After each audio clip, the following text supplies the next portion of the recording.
Honorable Prime Minister will reply to the debate.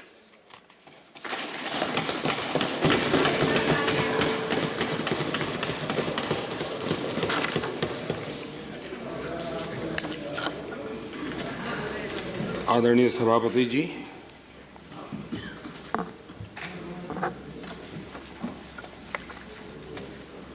आदरणीय राष्ट्रपति जी के अभिभाषण पर धन्यवाद प्रस्ताव की विशद चर्चा इस सदन ने की है।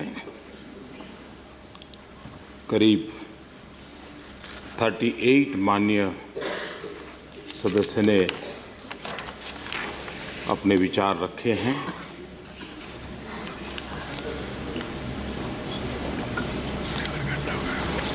मेडल स्पीच के साथ श्रीमान अमित भाई शाह ने प्रस्ताव रखा, विनय सहस्त्रबुद्धे जी ने समर्थन किया, राम गुलाम नबी आज़ाद जी, डीपी त्रिपाठी जी, प्रमोद तिवारी जी, सरदार बलवंत सिंह जी, नरेश अग्रवाल जी, कृष्णन जी, दिलीप कुमार टेकी जी, संजय राउत जी, आनंद शर्मा जी, डेरेक ओबेरॉय जी, डी राजा, संजय सिंह, चंदू शेखर रॉय जी, टी.के. रंगराजन जी, टी.जी. वेंकट जी, अनेक सभी आदरणीय सदस्यों ने विचार रखे हैं। रोजगार हो, भ्रष्टाचार हो, किसानों की आमदनी की बात हो, विदेश नीति हो, सुरक्षा व्यवस्था हो, आयुष्मान भारत हो, ऐसे अनेक विषयों पर सबने अपने विचार रखे हैं। गुलाम नबी जी को तो मैं यहाँ बैठ कर के सुना था, बाकियों को मैंने कमरे में सुना और इसलिए उनका बॉडी लैंग्वेज भी देखने का अवसर मिला था। और जब वो वंशवाद पर चर्चा कर रहे थे और एक परिवार को बचाने के लिए काफ़ी कुछ कह रहे थे, जो कह रहे थे वो तो ठीक थे, लेकिन उस समय उनकी मासूमियत बड़ी अच्छी लग रही थी।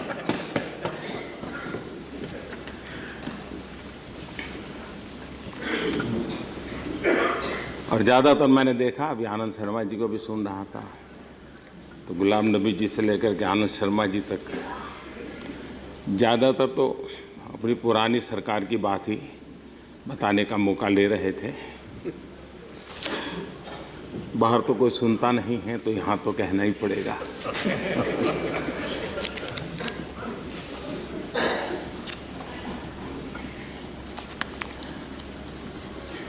खैर, कांग्रेस पार्टी या किस राजनीतिक दल ने क्या करना चाहिए वो नहीं मुझे कुछ कहने का हक बनता है, नहीं मुझे। लेकिन आपने आयुष्मान भारत योजना की चर्चा की और आपने उदाहरण दिया अमेरिका का और ब्रिटेन का। अब ये अमेरिका का मॉडल और ब्रिटेन का मॉडल और भारत की सामाजिक स्थिति, दोनों में आसमान ज़मीन का अंतर है। कोई चीज़ें वहाँ सफल हो, हमारे यहाँ सफल नहीं हो सकती है, कोई चीज़ें वहाँ विफल हो, हमारे लिए बेकार हो सकती है। ऐसा तर्क ठीक नहीं है। हमें अपनी दृष्टि से ही सोचना चाहिए, अपने देश के। लेकिन ये इसलिए होता है कि ज़्यादातर अब करीब 50 साल सत्ता में रहना और तो ज़मीन से कट जाना बड़ा स्वाभाविक है, और उसके कारण इस प्रकार के विचार में मर्यादाएं आना भी बहुत स्वाभाविक है। लेकिन मैं नहीं मानता इसमें से कोई इस बात से असहमत होगा कि हमारे देश में आरोग्य के क्षेत्र में बहुत कुछ करने की आवश्यकता है। और बहुत कुछ करने की आवश्यकता इट डज नॉट मीन कि गुलाम नबी हेल्थ मिनिस्टर से तब कुछ नहीं किया, कुछ तो किया ही होगा। लेकिन बहुत कुछ करने की आवश्यकता है, इसका इनकार तो नहीं कर सकते हम। और इसलिए हम चर्चा के इस बात को भी समझे कि देश की आशा अपेक्षाओं के अनुरूप हम कुछ बात को कैसे कर सकते हैं। अब ये ठीक है कि हम आयुष्मान भारत योजना लेकर के आए हैं, हो सकता है उसमें कमियां हो, लेकिन आखिरकार ये योजना देश के लिए है, किसी दल के लिए तो है नहीं। तो मैं चाहूंगा कि कांग्रेस के मित्र भी एक टास्क फोर्स बनाएं और भी दल के लोग अपना अपना टास्क फोर्स बनाएं, आयुष्मान भारत योजना का स्टडी करें और उसमें कुछ कमियां हैं तो जरूर मैं खुद समझ दूंगा, मैं खुद समझ दूंगा। अल्टीमेट उद्देश्य क्या है? अल्टीमेट उद्देश्य यह है कि देश में गरीब और निम्न मध्यम वर्ग का परिवार अगर बीमारी उसके घर में आती है, जो कुछ भी उसने किया कराया है सब जीरो पे आके अटक जाता है, नेगेटिव चला जाता है। कभी सूदखोरों से उसको ब्याज से पैसे लेकर के उपचार करना पड़ता है, कभी वो सोचता है कि बेटों को कर्ज में डुबाना नहीं है, बीमारी झेल लो, जिंदगी चूंकि कम हो जाए तो हो जाए। ये साइकी बनी है। और किसने किया किसने नहीं किया, 70 साल क्यों नहीं हुआ, ये सारे सवाल उठ सकते हैं, लेकिन मेरी चर्चा का विषय वो नहीं है। क्या हमने ऐसा कुछ करना चाहिए, नहीं करना चाहिए? सरकार जो सोचती है, मैं आप जैसे हमारी सोच नहीं है कि भगवान ने सब कुछ हमें ही दिया है।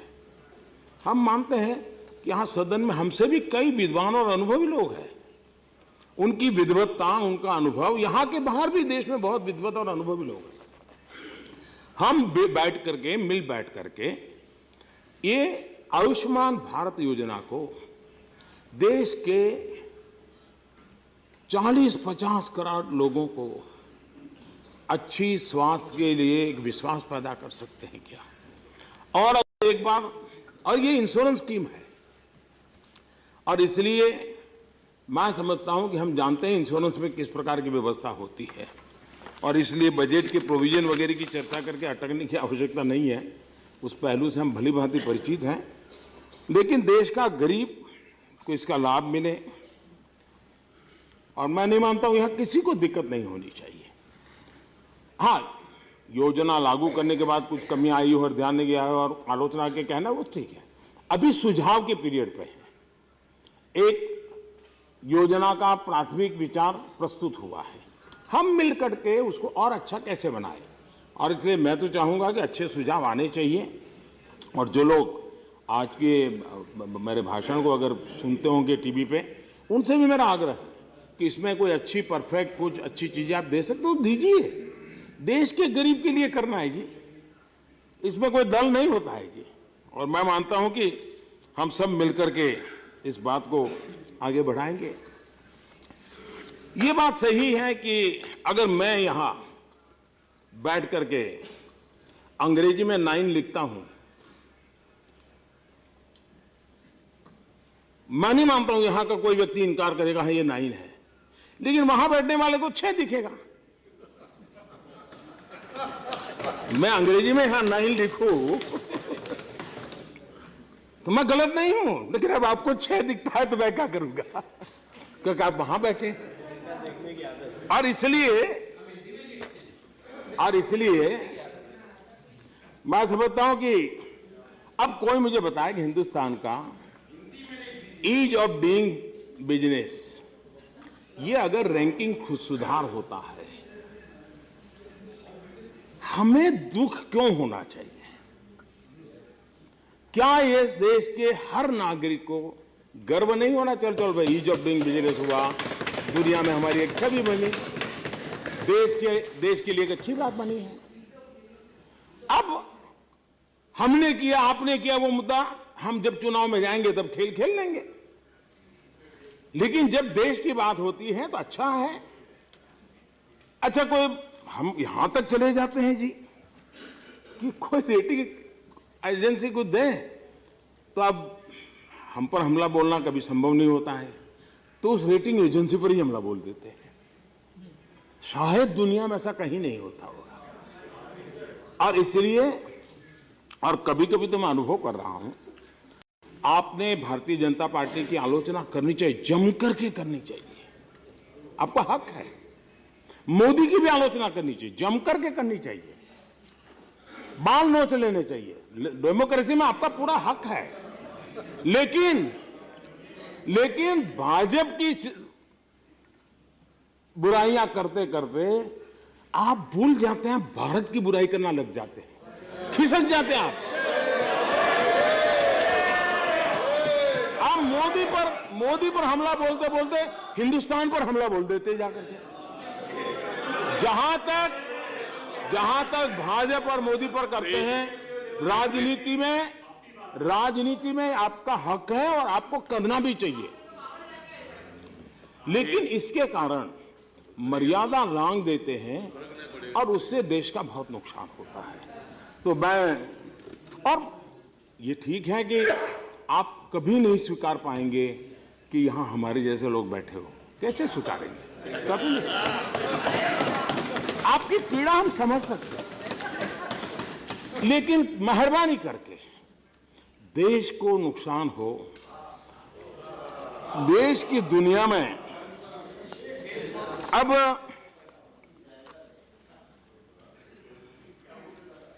यहां पर एक विषय आया। अब राष्ट्रपति जी ने अपने भाषण में न्यू इंडिया की कल्पना की है। स्वामी विवेकानंद जी ने भी नए भारत की चर्चा की थी। महात्मा गांधी भी यंग इंडिया की बात करते थे। हमारे पूर्व राष्ट्रपति जी ने भी जब पद पर थे तब उन्होंने भी नए भारत की संकल्पना की बात कही थी। तो मुझे पता नहीं क्या परेशानी है, हमें न्यू इंडिया नहीं चाहिए, हमें तो हमारा वो भारत चाहिए, हमें पुराना भारत चाहिए। Please, I would request all the members not to make loose commentary while sitting.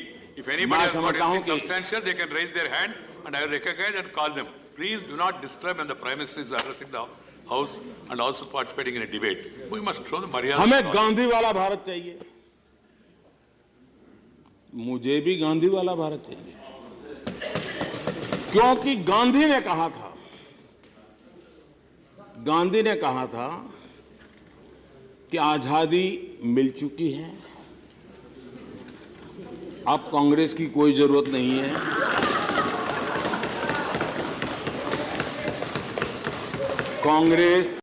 Congress को बिखेर देना चाहिए। ये कांग्रेस मुक्त भारत मोदी का विचार नहीं, गांधी का है ये। हम तो उस पद चिन्हों पर चलने का प्रयास कर रहे हैं। अब आपको वो भारत चाहिए, आपको कह रहे कि भाई हमें, आप कहते हैं कि हमें तो वो वाला भारत चाहिए। क्या सेना के जीप घोटाले वाला भारत? क्या पनडुब्बी घोटाले वाला भारत? क्या बोफोर्स घोटाले वाला भारत? हेलीकॉप्टर घोटाले वाला भारत? आपको न्यू इंडिया नहीं चाहिए, आपको ये भारत चाहिए। आपको वो भारत चाहिए इमरजेंसी वाला, आपातकाल वाला, देश को जेल खाना बना देने वाला, जयप्रकाश नारायण, मोरारजी भाई देसाई लोगों को जेल में बंद करने वाला, देश के लाखों लोगों को जेल में बंद करने वाला इमरजेंसी वाला भारत चाहिए? ये चाहिए आपको भारत? लोकतांत्रिक अधिकारों को छीन लेना, देश के अखबारों पर ताले लगा देना, ये भारत आपको चाहिए? आपको कौन सा भारत चाहिए? वो भारत कि बड़ा पैर गिरने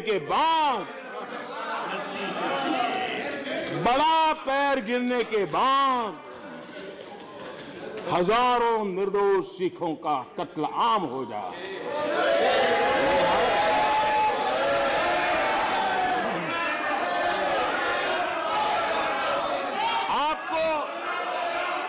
आपको न्यू इंडिया नहीं चाहिए, आपको भारत चाहिए, वो भारत, आपको वो भारत चाहिए। Please sit down. Please sit down. आपको वो भारत चाहिए।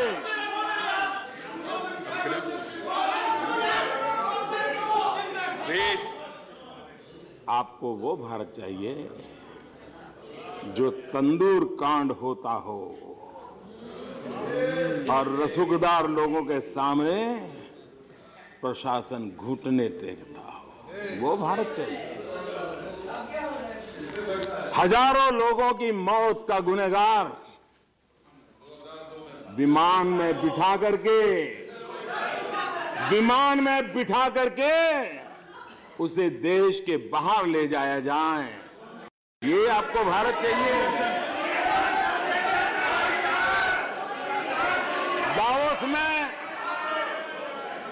दावोस में आप भी गए थे, दावोस में हम भी गए थे, लेकिन आप किसी की चिट्ठी लेकर के किसी को भेजते हैं, आपको वो भारत चाहिए ये, और इसलिए आपको न्यू इंडिया नहीं चाहिए। यहां पर जनधन योजना का राष्ट्रपति जी ने उल्लेख किया है। अब आपने जनधन योजना की भी आलोचना की और ये कहा कि ये तो कुछ नहीं, ये पहले हुआ था। मैं चाहूंगा कि कम से कम तथ्यों को हम स्वीकार करें। पॉलिटिकली जो बोलना है बोलते रहे, तथ्यों जो हम 31 करोड़ जनधन अकाउंट की बात करते हैं, वे सारे के सारे 2014 में हमारी सरकार बनने के बाद जो हुई है उन्हीं की, और ये रिकॉर्ड को बदल नहीं सकता, ये रिकॉर्ड उपलब्ध है। और इसलिए मैं चाहता हूं कि आप तथ्यों को जरा ठीक कर लें तो अच्छा होगा। आपने ये भी कहा कि हम तो नेम चेंजर है, गेम चेंजर नहीं है। हमारे कार्यकलापों को देखेंगे और सच्चाई से कहना होगा तो आप कहेंगे कि हम तो एम चेंजर है, हम लक्ष्य का पीछे करने वाले लोग हैं और लक्ष्य प्राप्त करके रहते हैं। और इसलिए हम जो लक्ष्य निर्धारित करते हैं, समय सीमा में पार करने के लिए रोड मैप तैयार करते हैं, रिसोर्स मोबिलाइज करते हैं, कड़ी मेहनत करते हैं, ताकि देश को मुसीबतों से मुक्ति दिलाने की दिशा में कुछ हम भी योगदान करें। और इसलिए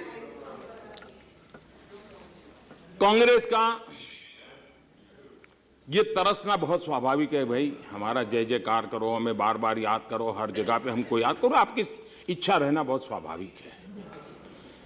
और आप ये सुनते सुनते सुनते आपको आदत भी लग गई कि इसके सिवा कोई चीज अंदर फिट ही नहीं होती है। मुझे खुशी होगी, और आप रिकॉर्ड चेक कर लीजिए कि 15 अगस्त को लाल किले पर आपके जितने प्रधानमंत्रियों को, कांग्रेस पार्टी के प्रधानमंत्री जो देश के प्रधानमंत्री होते हैं, उनके भाषण में किसी और सरकार का, किसी और राज्य सरकार का के द्वारा देश की भलाई के लिए कोई काम हुआ उसका उल्लेख किया होता। मैं हूं जो लाल किले पर से कहता हूं, देश आज जहां पहुंचा है, अब तक की सभी सरकारों का योगदान है, सभी राज्य सरकारों का योगदान है। और ये इसमें संकोच नहीं होना चाहिए, इसमें संकोच नहीं होना चाहिए। और हम इस बात लिए तड़पते नहीं है कि आप अटल जी का नाम याद करो, हम तड़पते नहीं है जी। आप मजबूरीन कर कह दोगे तो ठीक है, बाकी तो ठीक है, आपको जो ठीक लगे नाम आप दीजिए। और आपने ये भी कह दिया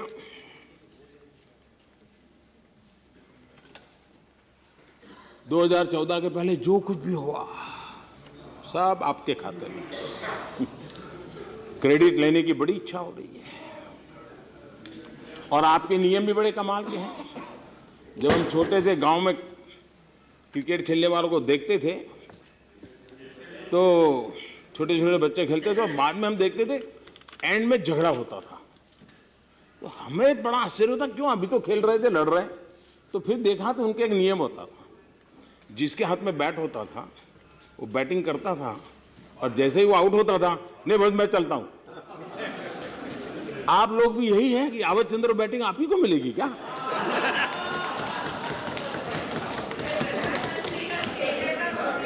और फिर अब बैटिंग नहीं मिली तो खेल पूरा हम जाते हैं। नहीं है, ऐसा नहीं होता है जी। What is happening? ऐसा What is happening to you people?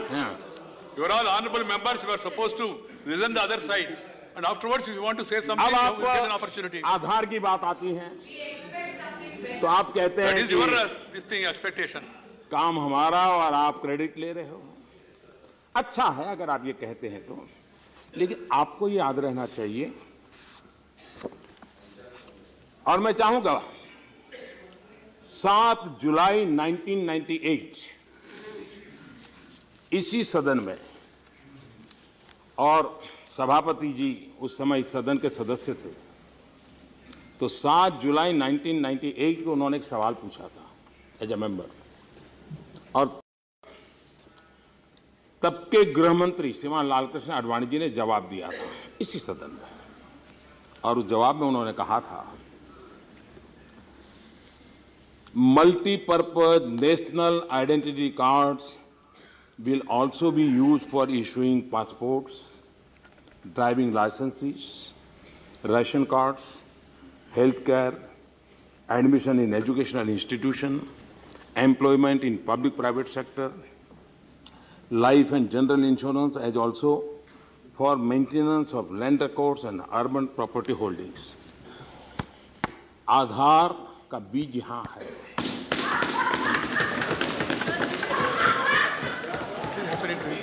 20 साल पहले,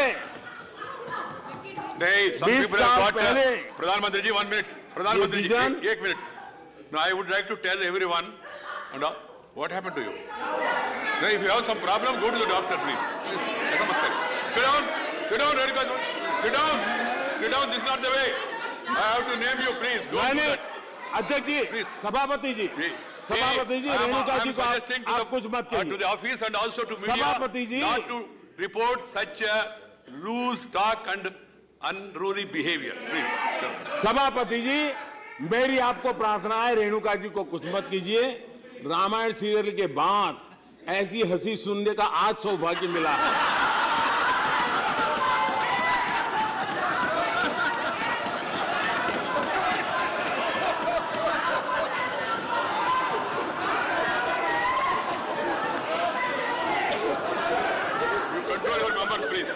You control your members. I have to control everybody. No, Mr. Anand Sharma ji, is not the way. This unruly behavior cannot be appreciated. And the entire country is watching us. We should not become a laughing stock of the country. कोई हंसे तो अच्छा नहीं है, हंसना नहीं है। लोग हंस रहे हैं वो देखना है हमको देख के। Please. 20 साल पहले ये विजन 20 साल पहले ये विजन अटल बिहारी वाजपेयी का था,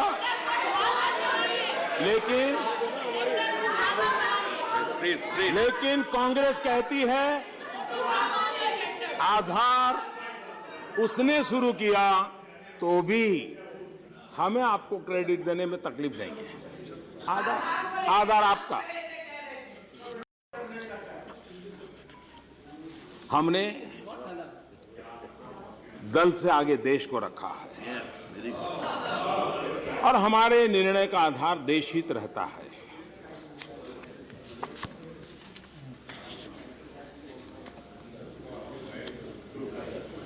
आज क्रेडिट लेने के लिए आप बेताब हैं, बहुत स्वाभाविक है। एसआईटी बनाने के लिए सुप्रीम कोर्ट ने आदेश किया था, आपने 3 साल तक उसका निर्णय नहीं किया। ये क्रेडिट आप ही को जाना चाहिए। और हमने पहला एसआईटी गठन किया, लेकिन आप कह सकते हैं कि हमारे सामने समय विषय आया था। काले धन के खिलाफ कार्रवाई करने का क्रेडिट भी कांग्रेस स्वीकार कर ले। कांग्रेस ने 28 साल तक बेनामी संपत्ति कानून को लागू नहीं किया, उसकी क्रेडिट भी आप ले लीजिए। और अब तक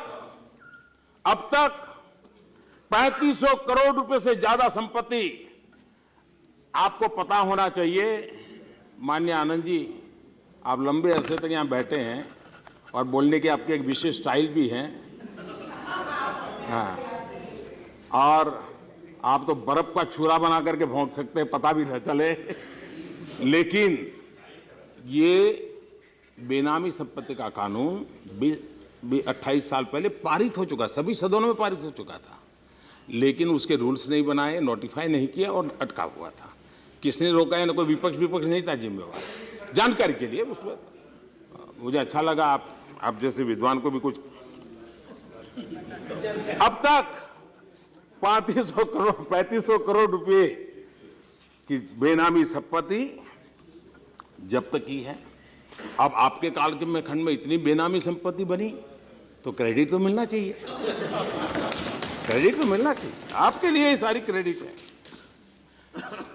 सारी दुनिया बदली है, सॉल्वेंसी कोड, बैंकरप्सी लॉ।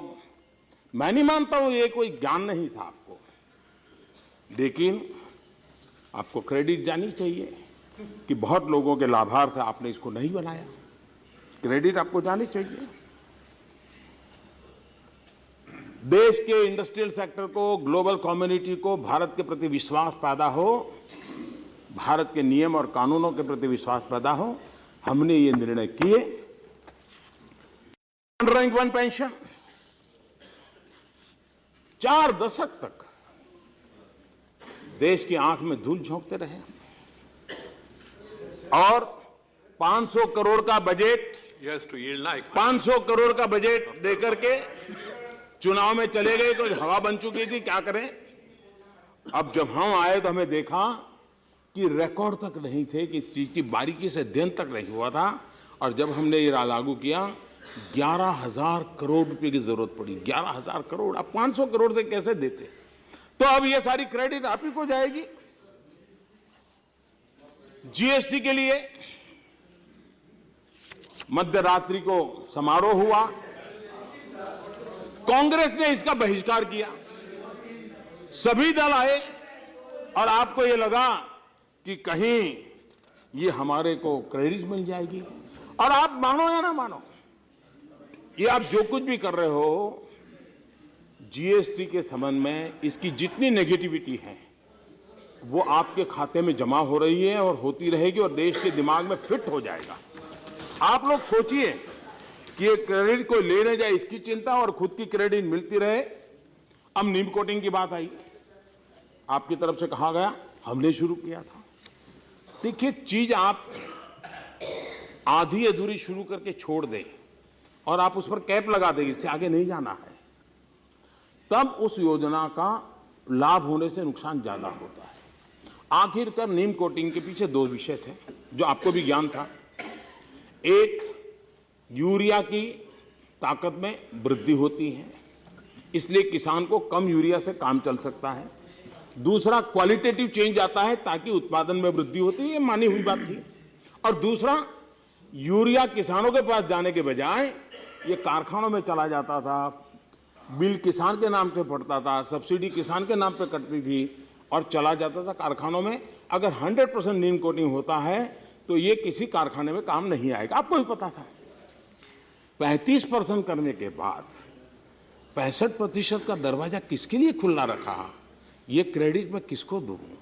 और इसलिए मैं समझता हूं कि 100% के पीछे हम लगे। इतना ही नहीं, इंपोर्टेड जो यूरिया आता है उसको भी आने से पहले उसका नीम कोटिंग होता है।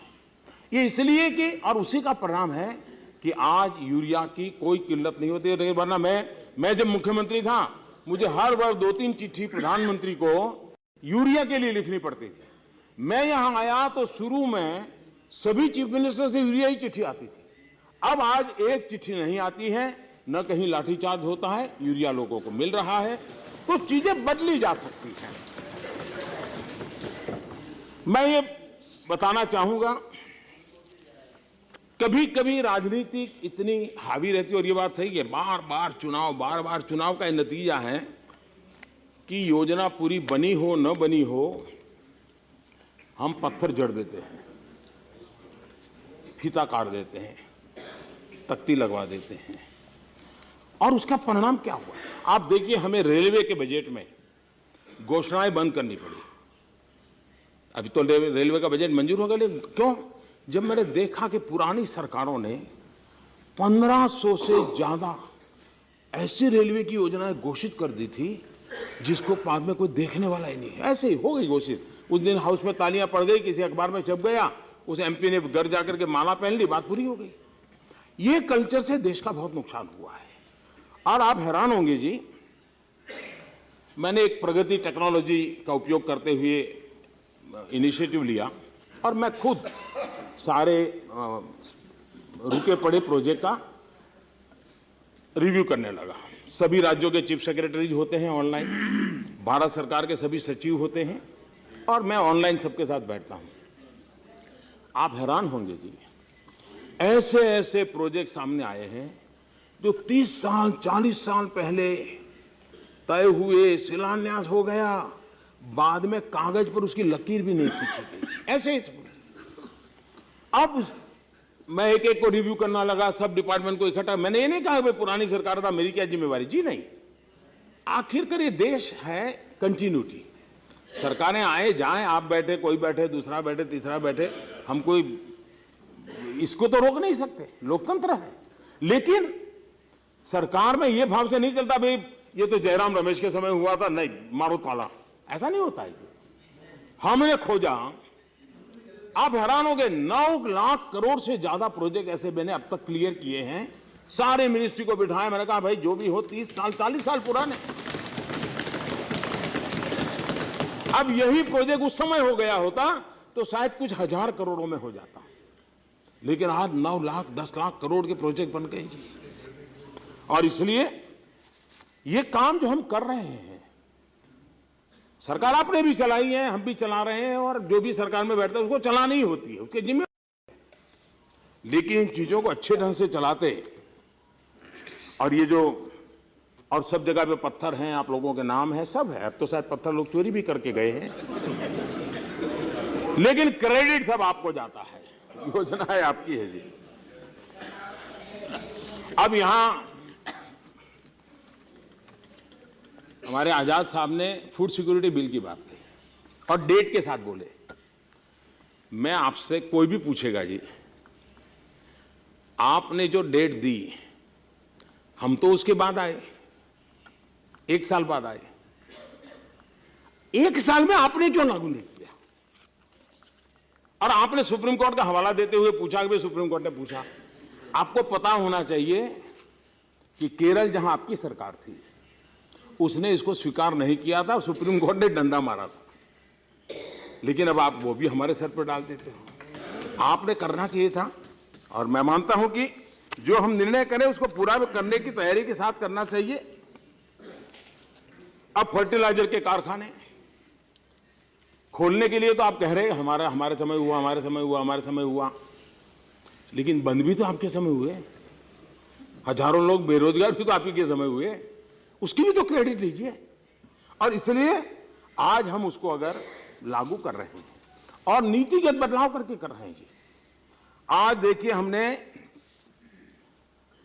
यूपी में गोरखपुर, बिहार में बरौनी, झारखंड में सिंदरी, ये यूरिया के कारखाने जो बंद पड़े थे उसको तेज गति से आगे बढ़ाने के लिए काम कर रहे हैं हम। जगदीशपुर हल्दिया गैस पाइपलाइन, उसके साथ हमने उसको जोड़ा, ये नीतिगत बदलाव किया ताकि उनको गैस मिल जाए तो शायद उस कारखाने को चलाने में सुविधा हो जाएगी।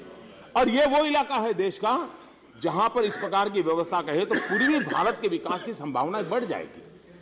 और ये वो स्टेट नहीं है जहां भारतीय जनता पार्टी का झंडा फहर रहा है। देश के लिए जरूरी है कि पूर्वी भारत के राज्यों का विकास होना चाहिए, देश का संतुलित विकास होना चाहिए। ये बिल्कुल सीधी सादी डेवलपमेंट की थियरी के आधार पर हम काम कर रहे हैं, और मुझे विश्वास है कि आप इन चीजों को अप्रिशिएट करेंगे। हमारे माननीय सदस्य श्रीमान अमित भाई शाह का भाषण हुआ और मुझे अच्छा लगा कि आज़ाद साहब ने उसमें से ये खोज के निकाला कि आप इतना भाषण बोले, सरदार पटेल का नाम क्यों नहीं बोले। मुझे अच्छा लगा कि आपने सरदार साहब को याद किया।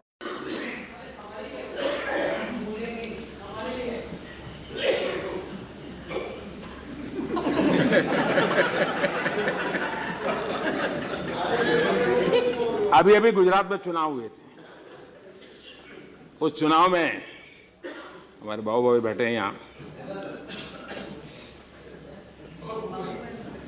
सरदार पटेल कांग्रेस पार्टी के हर लिटरेचर में सरदार साहब थे। मुझे इतना अच्छा लगा, चलो बहुत सालों के बाद ये भी दिन आया।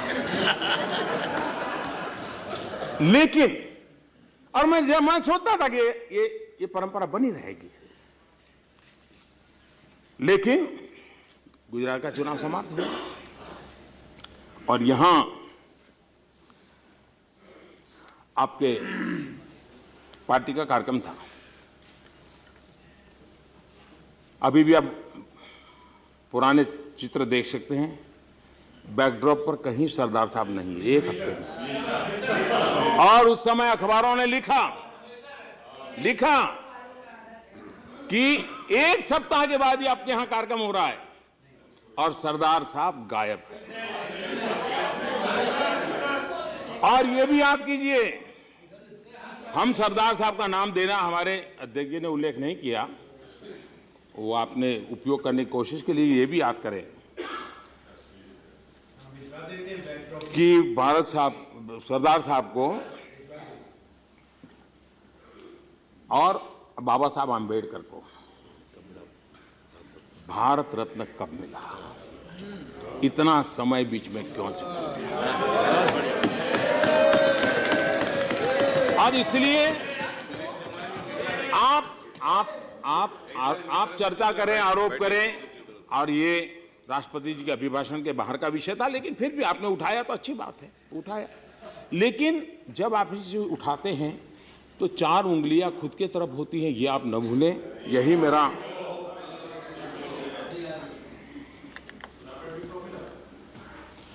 आप हैरान होंगे जी, आपने इस प्रकार से काम हुए हमारे देश में, हो सकता है शायद आपकी कार्यशैली में इस प्रकार से बारीकियों में जाने का शायद स्वभाव नहीं होगा। मेरा सौभाग्य रहा कि मैं बहुत लंबे अरसे तक मुख्यमंत्री रहा, और इसके कारण आज़ाद साहब भी मुख्यमंत्री रहे, तो पता है कि बहुत बारीकी में जाना पड़ता है। शरद राव लंबे अरसे तक मुख्यमंत्री रहे, उनको पता है कि बहुत बारीकी में जाना पड़ता है। मुख्यमंत्री इधर उधर नहीं जा सकता, उसको बहुत डिटेल में कीजिए। तो हम सब जो मुख्यमंत्री रहे उनको पता है, लेकिन यहाँ मुख्यमंत्री तो बहुत कम आते हैं तो एक छोटे से डिपार्टमेंट लेकर के रहते हैं। मेरे जिम्मे एक बड़ा काम आ गया है, और इसलिए मेरी वो आदत मुझे काम आ रही है। हमारे देश में पिछले वर्षों जो सिंचाई के प्रोजेक्ट हुए जी, डैम बन गया होगा, लेकिन ये पानी क्यों है, खेत के लिए है। हमने कैनाल नेटवर्क ही नहीं बनाया 40-40, 50-50 साल। यानी कोई कल्पना कर सकता है कि 6 मंजिला मकान बनाएं और स्टेयरकेस भी ना हो, लिफ्ट भी ना हो। ऐसे ऐसे काम हुए।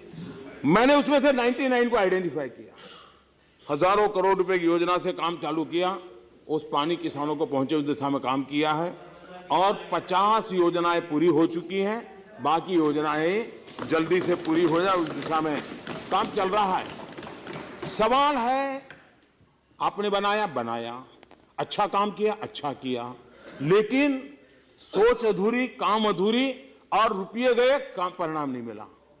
और अच्छा होता अगर कॉम्प्रिहेंसिव होता, इंटीग्रेटेड अप्रोच होता, होलिस्टिक व्यू होता, तो आप ही के कालखंड में जो काम हुए हैं उसने भी अगर पूरे किए होते तो देश का भला किया होता। आपने नहीं किया, मैं नहीं कर रहा, लेकिन कुछ करने जैसे काम कैसे करने चाहिए उसमें एक बहुत बड़ी कमी रह गई। जिनको शासन करने का अवसर मिला है उन लोगों का दायित्व बनता है कि चीज, और इसलिए देखा होगा हमने आकर के एक बड़ा बदलाव किया।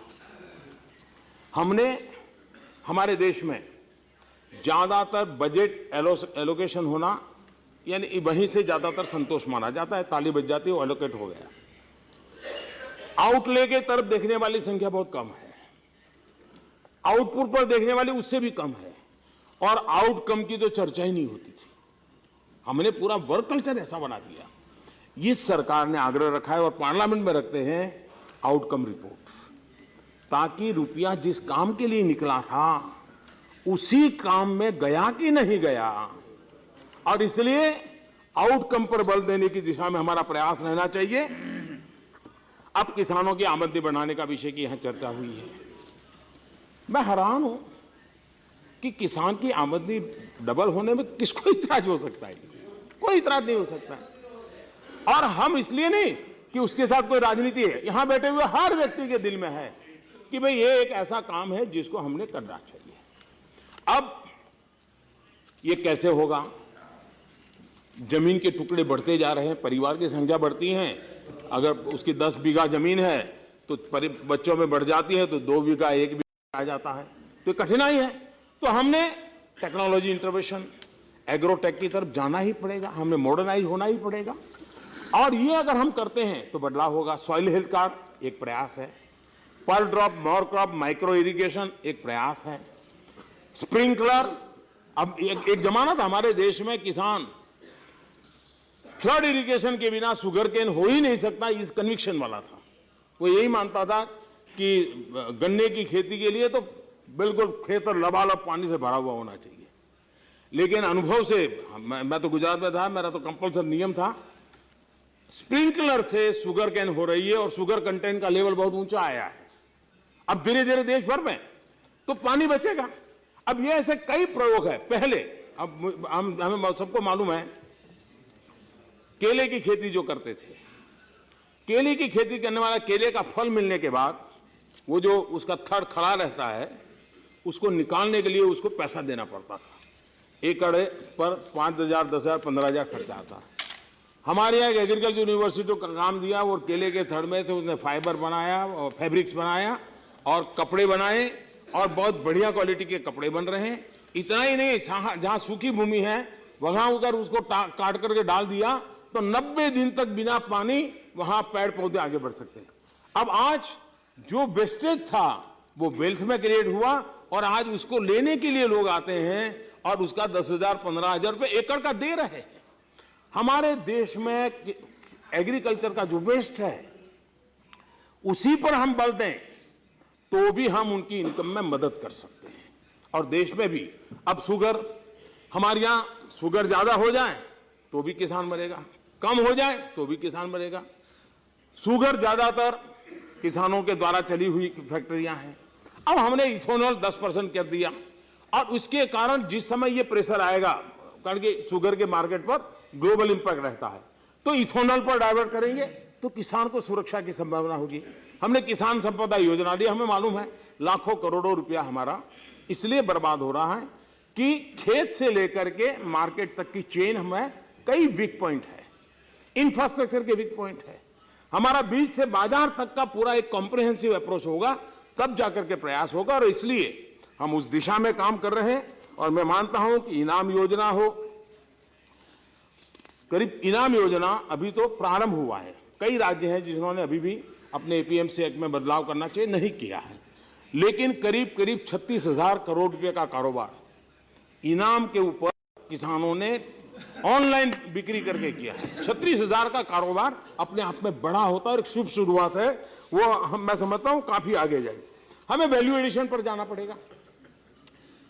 किसान अगर हरी मिर्च बेचता है तो बहुत कम मिलता है, लेकिन अगर मिर्ची लाल होती है, लाल होकर के पाउडर होती है, पाउडर होकर के पैकिंग होता है और वो भी अच्छे ढंग से ब्रांडिंग होता है तो किसान को आय बढ़ती है। हमने वैल्यू एडिशन पर भी जाना होगा। हमारे किसान की अलाइड एक्टिविटी, आज खेत के अंदर सोलर एनर्जी का फार्म जोड़ा जा सकता है, किसान की आय बढ़ा सकता है। सोलर पंप उसकी बिजली भी पैदा कर सकता है, सोलर पंप चला सकता है, डीजल का खर्चा कम कर सकता है, बिजली का खर्चा कम कर सकता है और वो बिजली राज्य सरकारें खरीद भी सकती है, तो उसका एक बहुत बड़ा खर्चे का कमी होगी। आज हमने बांबू 90 साल से, आपका दोष नहीं है, 90 साल से कानून बना दिया कि ये तो ट्री है, कोई काट नहीं सकता है, जबकि सारी दुनिया में बांबू घास है। अब ये आपने करना चाहिए कि चलो क्रेडिट आपको जाता है। हमने सोचा, हमने उठाया, आज हमने बांबू को ग्रास की कैटेगरी में रखा। आज किसान अपने खेत के बॉर्डर पे बांबू की खेती कर सकता है। बांबू की खेती से उसकी फसल को कोई नुकसान नहीं है, वो अतिरिक्त है। और बांबू, आज हिंदुस्तान हजारों करोड़ का बांबू इंपोर्ट करता है। हम दियासली के लिए बांबू बाहर से लाते हैं, पतंग के लिए बांबू बाहर से लाते हैं, अगरबत्ती के लिए बांबू बाहर से लाते हैं। एक छोटा सा निर्णय है कि किसान की आय बढ़ाने की ताकत रखता है। हमारा किसान मधुमक्खी, अब मैं हैरान हूं जी, मधुमक्खी के क्षेत्र में कितना काम हो सकता था, हम उसको नहीं कर पाए। मैं हैरान हूं क्यों नहीं कर पाए।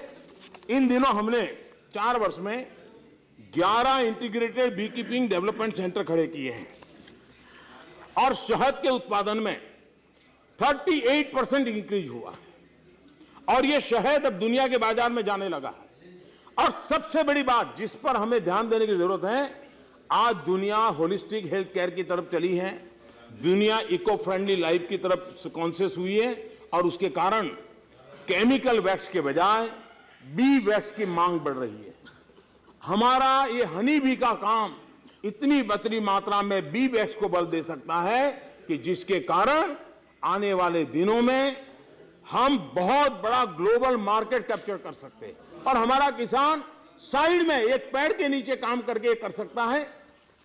पशुपालन, फिशरीज, पोल्ट्रीज, वैल्यू एडिशन, ऐसी कई चीजें हैं जिसको अगर हम एक साथ जोड़ करके किसान के घर तक पहुंचाएंगे, मैं नहीं मानता हूं कि किसान की आय दोगुनी करने में कोई दिक्कत हो सकती है, किसान को ताकत मिल सकती है। प्रयास हम सबने करने होंगे और हम सब प्रयास करेंगे तो परिणाम जरूर मिलेगा और हमारा उस दिशा में प्रयास रहना चाहिए। Sir, only bottle, no action. We stage bottle. Okay. Only bottle, sir. We are not getting any answers. ठीक है, No. प्लीज प्लीज, ठीक है, please, you said it, please. Please. We have made a non-political speech. We wanted a Right. Only walk out, no talk out. आज Please. हमारे देश Go. में Right. Yes. स्वच्छ भारत अभियान का मजाक उड़ाया जा रहा है, मेक इन इंडिया का मजाक उड़ाया जा रहा है, जनधन योजना का मजाक उड़ाया जा रहा है, अंतर्राष्ट्रीय योगा दिवस का मजाक उड़ाया जा रहा है, काले धन पर हो रही कार्रवाई का मजाक उड़ाया जा रहा है, सर्जिकल स्ट्राइक पर सवाल उठाए जा रहे हैं। Please. लेकिन अब आप मुझे बताइए, ओबीसी कमीशन को संविधान दर्जा मिले, कौन इसका विरोध करना चाहिए? कोई कारण था? इतने सालों से मांग थी, आपकी कोई मजबूरियां होगी, नहीं लाए। इस सदन में हमने इसको इस कमेटी में डालो, उस कमेटी में डालो, लटका पड़ा है। क्या हम इस काम को नहीं कर सकते? अब बैठिए, 3 तलाक, अब बैठिए प्लीज। ये तरीका, वो This is not. आपको अमित भाई ने जवाब दे दिया। Mr. Hari Prasad, आपको sit down. जवाब, ये आपका, This will not go on record. ये This will not go on record. खुला विरोध करने की जब हिम्मत नहीं होती है, जनता जनार्दन को फेस करने की ताकत नहीं होती है।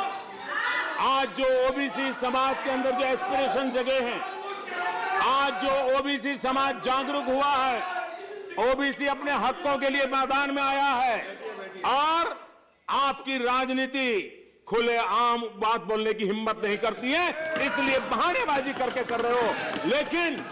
लेकिन इस देश का ओबीसी समाज देश को देने वालों में से है। वो अगर अपना हक मांगता है तो मैं आग्रह करूंगा कि राजनीति छोड़ करके और नई नई चीजें जोड़ने के नाम पर रोकने का प्रयास करने के बजाय इसको पारित करें। 3 तलाक, अगर आपको लगता है कि 3 तलाक के विषय पर आप जिस प्रकार का कानून चाहते हैं, किसने रोका था आपको? 30 साल पहले मामला आपके हाथ में आया था, आपको जैसा चाहिए बनाना था, करना तो था, लेकिन आपकी राजनीति, आप ही के एक मंत्री का भाषण था हाउस में, 3 तलाक क्यों जाना चाहिए। लेकिन जब चारों तरफ से आवाज उठी, राजनीति आई, वोट बैंक खतरे में पड़ गया और अचानक से उस मंत्री को भी जाना पड़ा और उस मिशन को भी जाना पड़ा। और इसलिए और जो कारण दिए जा रहे हैं, हिंदुस्तान के हर क्रिमिनल कानून के अंदर जहां सजा है, जो लॉजिक दे रहे हैं लागू हो सकता है कि भाई उसने किसी की हत्या की, घर का इकलौता बेटा है, 30 साल की उम्र है, बूढ़े माँ बाप है, अब उसको जेल जाने का कानून क्यों बनाया? बूढ़े माँ बाप क्या खाएंगे? हिंदू दो शादी करे, वो जेल चला जाए, उसके लिए सजा हो, तब आपको विचार नहीं आया कि उसके परिवार के लोग क्या खाएंगे? है सजा। और इसलिए मैं नहीं मानता हूं कोई भी इसको अध्ययन करेगा तो उसको आश्चर्य होगा कि आप किस बात की बात कर रहे हो। कभी कभी मुझे लगता है शायद हमारे नरेश जी ने बड़ी हमदर्दी दिखाई थी कि वो चीर हरण कर रहे थे, वो तो कहना कठिन है लेकिन बहुत कुछ कह रहे थे। भय, जेल, हम तो भुक्तभोगी हैं। 15 साल तक तुलसी जी यहां बैठे हैं, 15 साल तक क्या कुछ झेला है हमें मालूम है।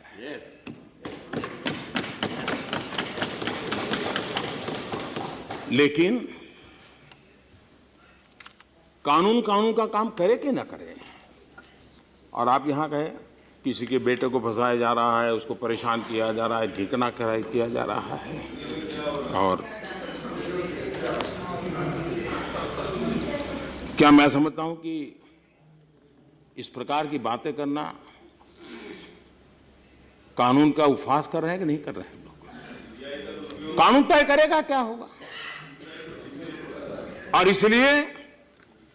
इसलिए मुझे जब आप कहते हैं मदद करो, ऐसे से मदद करो, एक कवि दुष्यंत कुमार की कविता के शब्द हैं, उनकी अपील है कि उन्हें हम मदद करें। उनकी अपील है कि उन्हें हम मदद करें। चाकू की पसलियों से गुजारिश तो देखिए।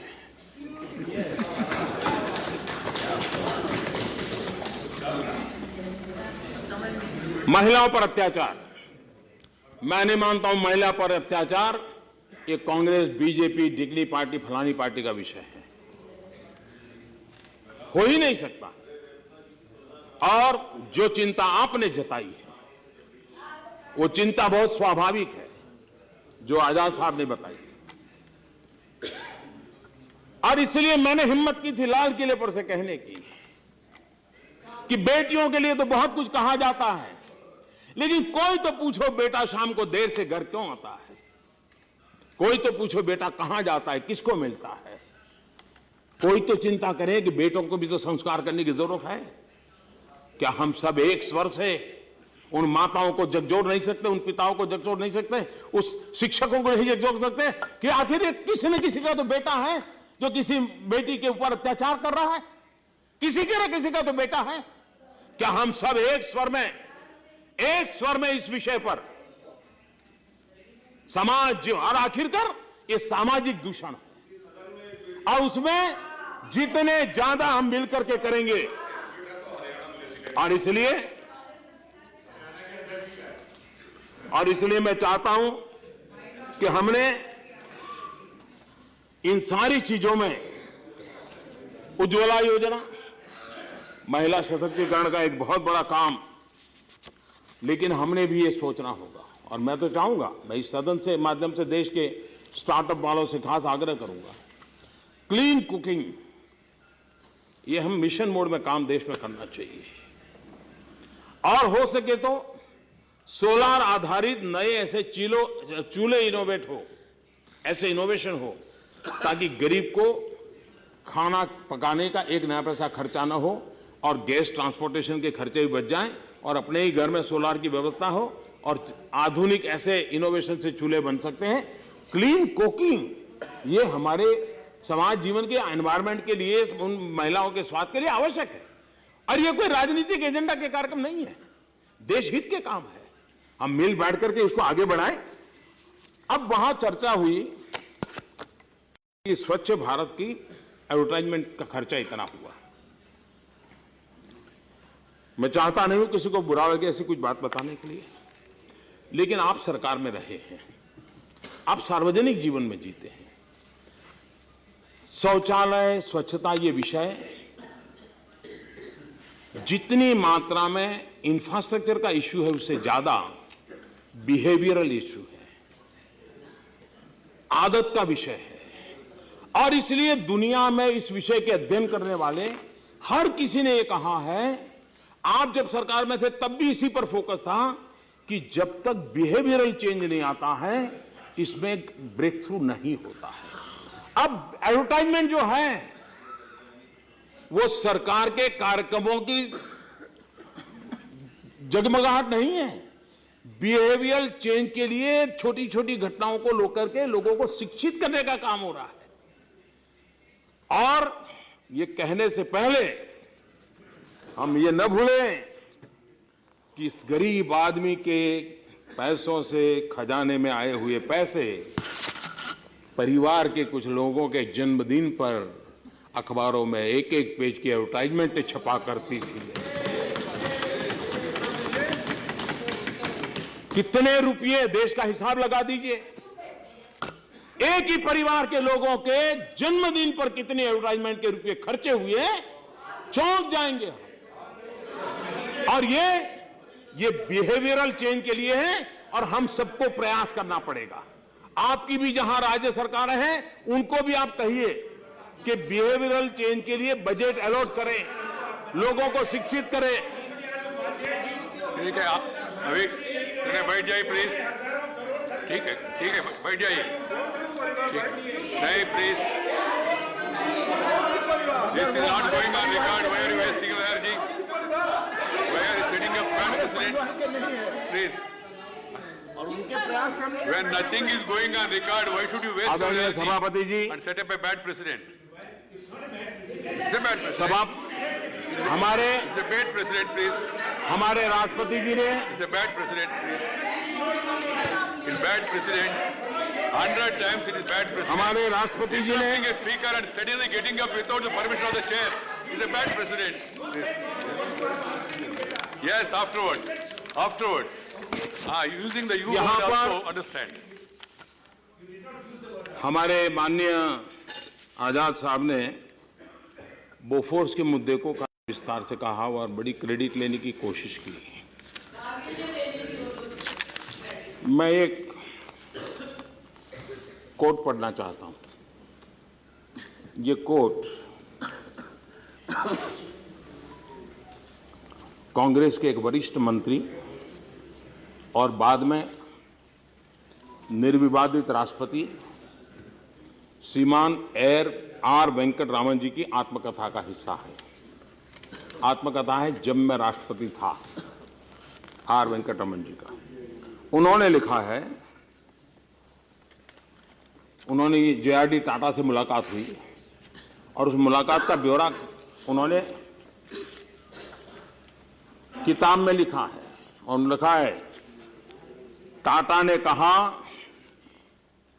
तोप और दूसरे रक्षा सौदों में राजीव गांधी या उनके परिवार को लाभ हुआ या न हुआ हो, लेकिन इसको नकारना मुश्किल होगा कि कांग्रेस पार्टी को कोई कमीशन नहीं मिला। उन्हें लगता था कि 1980 की बात से, ये मैं वेंकटरमन जी की किताब पढ़ रहा हूं, मेरा अपना कुछ नहीं। उन्हें लगता था कि 1980 के बाद से उद्योगपतियों से चंदा नहीं मांगा गया है और पार्टी का खर्चा ऐसे सौदों से पर मिलने वाले कमीशन से चलता है।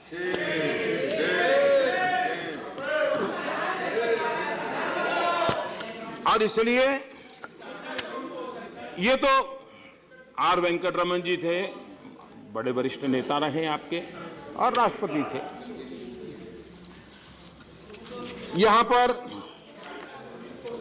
कभी परिवारवाद की बात आई तो बड़ा दुख हुआ और नुकसान हुआ, गुस्सा भी होता है, बहुत स्वाभाविक, क्योंकि मैं नहीं चाहता हूं आप में से किसी की राजनीति को चोट पहुंचे।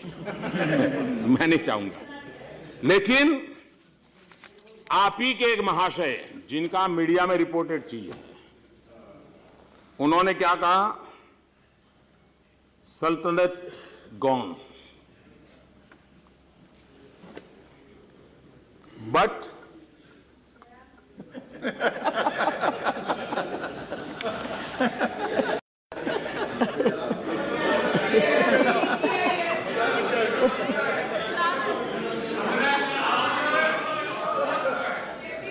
we behave like sultans.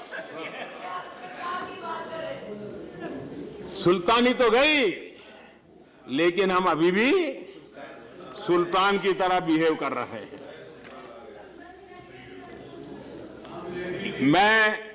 मैं जयराम रमेश जी के इस खुलेपन के लिए तो बधाई देता हूं।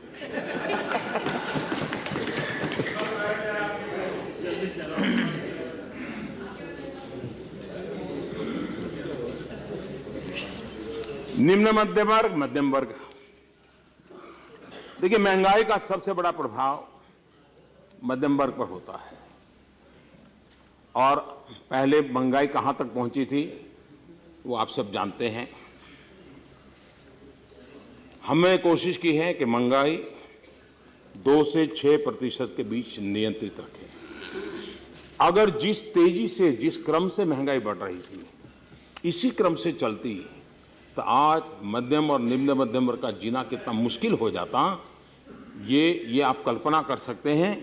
इन कदमों से उनके जीवन को सुरक्षित करने का काम, मध्यम वर्गीय परिवारों को बचाने का काम हमने किया है।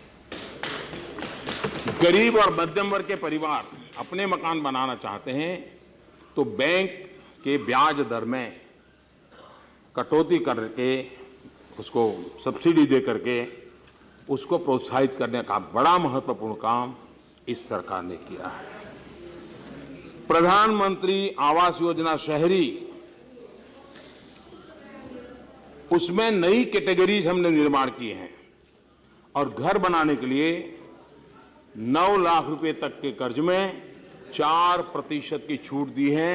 ये मध्यम वर्ग जिसकी अपना खुद का घर हो, एस्पिरेशंस होता है, ये पूरा करने का काम हुआ है। और 12 लाख रुपए तक का मकान है तो 3% ब्याज में रियायत देने का काम किया है। उसी प्रकार से गांव के अंदर पुराने घर है, अब परिवार बड़ा हुआ है, उसको थोड़ा विस्तार करना है, 1 कमरा बनाना है, 2 कमरे बनाने हैं, तो 2 लाख रुपए तक कर्ज में हमने 3% रियायत दी है। ये सारी चीजें मध्यम वर्ग और निम्न मध्यम वर्ग को अपनी एस्पिरेशंस को पूरा करने के लिए बहुत काम आने वाले विषय है। उसी प्रकार से real estate regulatory act, RERA, आज उसने जो मध्यम वर्ग का मानवी मकान बनाने में जो चिंतित रहता था, एक सुरक्षा प्रदान की गई है। हमने कई उसमें नियम किए जिसका लाभ सामान्य मानवी को, हमने कंज्यूमर प्रोटेक्शन एक्ट और उसमें कंज्यूमर एम्पावरमेंट पर भी बल दिया है। लोगों को सस्ती दवा मिले, भारतीय जन औषधि और 800 से ज्यादा दवाइयां बहुत सस्ते में दी हैं। और आपने देखा होगा जो लोग उन दवाइयों से का अनुभव कर रहे हैं, उनको लगता है कि उनका 60-70% खर्चा कम हुआ है। नी प्लांट्स नए ऑपरेशन करवाने हैं, खर्चा कम किया, स्टैंड का खर्चा कम किया। डायलिसिस, हमारे देश में इन दिनों किडनी की समस्या इतनी उजागर हुई, लेकिन हमारे यहाँ रूटीन व्यवस्था में डायलिसिस के लिए उसको या तो डिस्ट्रिक्ट हेडक्वार्टर पर या तो बड़े शहर में जाना पड़ता था। हमने एक मिशन मोड में काम किया, करीब 500 से अधिक जिलों में बहुत ही नॉमिनल चार्ज से ये डायलिसिस का मूवमेंट चलाया है। अब तक वहां तक पहुंचे हैं और अब तक की मेरी जानकारी है करीब 22 लाख से ज्यादा डायलिसिस के सेशन हुए। ये सारे मानवता की दृष्टि से करने वाले काम हैं जिसको हमने बल दिया है। एलईडी बल्ब के कारण क्या लाभ हो रहा है वो आप भली भांति जान रहे हैं। हजारों करोड़ रुपए मध्यम वर्ग के जेब में बच रहे हैं, करीब करीब 15,000 करोड़ रुपया बन रहा है।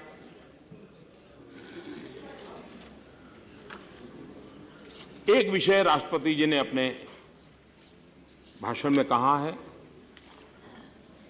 और मेरा उस विषय में मत है कि कोई सरकार का काम नहीं है और न ही ये किसी दल का काम है। देश की जिनकी चिंता है ऐसे सब लोगों का काम है और इस सदन में बैठे हुए हर किसी का काम है और सबका बराबर काम है। और वो विषय राष्ट्रपति जी ने स्पर्श किया। पहले प्रणब दा जब राष्ट्रपति थे तब उन्होंने भी उल्लेख किया था और पहले भी कई लोगों ने इस विषय पर अपने विचार रखे हैं और वो है लोकसभा और विधानसभा के चुनाव साथ करवाना। ये ठीक है, राज्यसभा में जो आते हैं उनको ये चुनाव की आपाधापी क्या होती है, उन जो लोकसभा और राज्यसभा दोनों करके आए उनको क्या है दो पता है। कुछ लोग पराजित होकर के बाद में राज्यसभा पहुंचते हैं, वो उनको भी उस अनुभव है क्या कठिनाई रहती है। लेकिन कभी सोचना होगा कि एक स्वस्थ परंपरा, क्योंकि भारत का लोकतंत्र काफी मैच्योर हुआ है, हम सब हिम्मत करके एक स्वस्थ परंपरा की दिशा में हम जा सकते हैं क्या। और मैं चाहता हूं 1967 तक ये चला है, लोकसभा विधानसभा साथ हुए लगभग 1967 तक ये चला है। उसमें एक आध दो शायद अपवाद हो सकते हैं लेकिन चला है और उस समय कोई तकलीफ किसी को हुई नहीं। लेकिन बाद में किसी न किसी राजनीतिक कारणों से असंतुलन पैदा हुआ और आज हम देखते हैं एक चुनाव आया, पूरा हुआ, दूसरे की तैयारी हो जाती है, दूसरा पूरा हो, तीसरा, और उसका दबाव केंद्र सरकार पर, राज्य सरकारों पर रहता है। फेडरल स्ट्रक्चर के अंदर जो एक सुखद एटमॉस्फेयर होना चाहिए। चुनाव के 4-6 महीने हम समझ सकते तू मैं चल जाए, लेकिन 4-4.5 साल तो कम से कम हम मिल बैठ करके देश के लिए काम कर सके, हमारी पूरी शक्ति काम में लगे, उस दिशा में हमने काम करना चाहिए। और मैं चाहता हूं कि उस दिशा पर एक व्यापक चर्चा हो। और आप देखेंगे अब जब लोकसभा का चुनाव होगा तो 4 राज्य उसके साथ हैं, आंध्र, तेलंगाना, अरुणाचल और उड़ीसा। कठिनाइयां क्या है वो हम भली भांति जानते हैं। 2009 में करीब 1,000 करोड़ खर्चा हुआ लोकसभा के चुनाव में। 2014 में ये करीब 4,000 करोड़ पहुंचा, 1,000 से 4,000। इतना ही नहीं, 2014 के बाद जो असेंबली के चुनाव हुए उसमें अब तक करीब 3,000 करोड़ खर्चा हुआ। अब ये हम कल्पना कर सकते हैं, भारत जैसा देश जहां गरीबों के लिए बहुत कुछ पहुंचाना अभी हमारी जिम्मेवारी है और हम चुनावों के अंदर हमारे यहां 1 करोड़ से ज्यादा लोग 9,30,000 पोलिंग स्टेशनों पर उनकी ड्यूटी लगती है। बहुत बड़ी मात्रा में सिक्योरिटी फोर्सेस चुनाव प्रबंधन में ही लगे रहते हैं। सिक्योरिटी के मसले, नई नई चैलेंज उभरती जाती है और हमारा फोर्स बस उसी काम में लगा रहता है। ये पक्षापक्षी से परे का विषय है, देश हित के विषय में। हो सकता है इसमें मतभेद भी हो, लेकिन तर्क की चर्चा तू मैं से ना हो, एक प्रामाणिक पवित्रता से हम बहस करें, मिल बैठ के कोई रास्ते खोजें। और मुझे लगता है कि हम इसको आगे बढ़ाने में सफल हो सकते हैं। हमने बहुत ऐसे निर्णय किए हैं जो बहुत दुनिया के देशों को अजूबा लगता है, इतनी पार्टियां और ऐसा निर्णय हो सकता है, लेकिन यही सदन में बैठे हुए लोगों ने भूतकाल में किए हैं, श्रेष्ठ निर्णय किए हैं, आने वाली पीढ़ियों को लाभ करने वाले निर्णय किए हैं। मैं समझता हूं फिर एक बार दोनों सदन में बैठे हुए सभी महानुभावों के सामने एक बड़ा सौभाग्य प्राप्त हुआ है कि हम इसको करें। माननीय सभापति जी, कई विषयों पर सभी महानुभावों ने कई विषय कहे हैं। राष्ट्रपति जी का अभिभाषण अपने आप में एक पूर्ण अभिभाषण है। दिशा क्या है, गति क्या है, इरादे क्या है और सामान्य मानवीय के हितों की दिशा में हम कैसे आगे बढ़ रहे हैं, उसका एक जितनी समय सीमा रहती है उसमें खाका रख सकते हैं, वो रखने का उन्होंने प्रयास किया है। हम सब सर्वसम्मति से आदरणीय राष्ट्रपति जी के अभिभाषण को स्वीकृति दें और धन्यवाद प्रस्ताव पारित करें।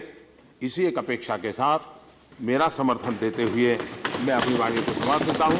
बहुत बहुत धन्यवाद। धन्यवाद मंत्री आठवले जी।